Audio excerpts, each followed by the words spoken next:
ಆವಾಗ ನಾನು ಒಂದು ವ್ಯಾಪಾರ ಮಾಡ್ತಿದ್ದೆ, ತರಕಾರಿ ವ್ಯಾಪಾರ ಬಸ್ ಸ್ಟ್ಯಾಂಡ್ ಓನಾಗಿ.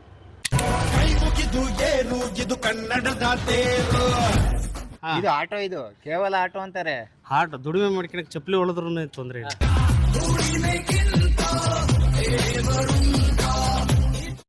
ಸಾಕಷ್ಟು ಓದಿದ್ರೆ ಎಷ್ಟು ಓದಿದ್ರು ಪಾತ್ರ ತೊಳೆಯೋದೇನು ತಪ್ಪಲ್ಲ.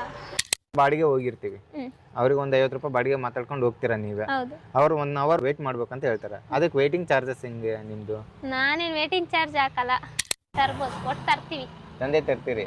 ಕಾರ್ ತರ್ಬೇಕು ಅಂತ ಇದೀನಿ. ಕಾರು ಗೆದ್ದೆ ಗೆಲ್ಲುವೆ ಒಂದು ದಿನ, ಗೆಲ್ಲಲೇಬೇಕು ಒಳ್ಳೆತನ ಅಂತ. ಆಂಧ್ರ ಕಡೆ ಎಲ್ಲ ಬಂದಿದ್ದಾರೆ. ಎಲ್ಲಿ? ಆಂಧ್ರ ಕಡೆಯಿಂದ? ಇವ್ರು ಬರೀ ಆಟೋ ಒಂದು ಹೊಡಿಯಲ್ಲ, ನೀನು ಆಂಬುಲೆನ್ಸ್ ಕೊಟ್ಟರು ಹೊಡಿತಾಳೆ, ಎಲ್ಲ ಹೊಡಿತಾಳೆ. ಈಗ ಮಗಳನ್ನ ದುಡಿತೀನಿ ಅಂದ ಕಳ್ಸಿರ್ತಾರಲ್ಲ ತಂದೆ ತಾಯಿಗಳು, ಅವ್ರಿಗೆ ಗ್ರೇಟ್. ಆದ್ರೆ ಬೆಳಗ್ಗೆ 2 ಗಂಟೆ ಎದ್ದೋಗಿದ್ದೆ.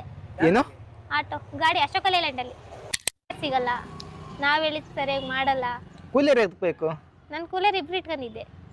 ನಾನು ಇನ್ನೊಂದ್ 2 ಆಟೋ ತಂದು ಇನ್ನೊಬ್ರಿಗೆ 2 ಇನ್ನು ನಾನು ಕೂಲಿಯರ್ ಆಗ್ಬಾರ್ದು, ನಾನು ಓನರ್ ಆಗ್ಬೋದು. ಮಗಳ ಅಪ್ಪ ಅಂತ ಕರೆಯೋದು ಹೆಚ್ಚ, ನಾವು ಜಾಸ್ತಿ ಬರ್ಕೊಡ.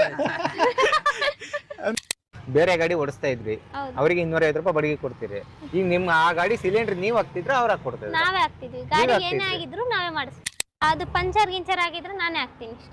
ಸ್ಟೆಪ್ನಿ ನೀವ್ ಹಾಕ್ತೀರಾ? ಗೌರ್ಮೆಂಟ್ ಸ್ಕೂಲಿಗೆಲ್ಲ ಬಣ್ಣ ಇದನ್ನೆಲ್ಲ ಮಾಡ್ತಾರಲ್ಲ. ಅನು ಅಕ್ಕ